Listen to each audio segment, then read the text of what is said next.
Maggie, I was struck yesterday in calls and text messages with Republicans outside the Trump orbit. I think the frustration and concern related to a major January 6th case or a major election interference case, just because that issue, in their view, resonates with the American public politically. Maybe not dramatically across the Republican electorate or in the primary, but certainly more broadly in the country.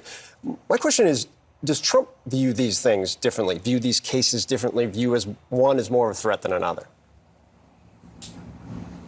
So Trump views broadly all of these cases as a threat to him. You put them collectively together, Phil, and he is facing significant jail time if convicted, particularly in the federal cases, assuming, again, he has not been charged here yet. I think it's important to note a target letter does usually lead to charges. It doesn't always. But yes, he is looking at this broadly as a political threat. The documents case in particular had very much upset them for a variety of reasons, because it was an FBI search on his home. It was a different type of thing. In this case, he is upset about it. I heard yesterday it was basically a typical plane ride to Iowa, but he was not in a great mood in portions of it.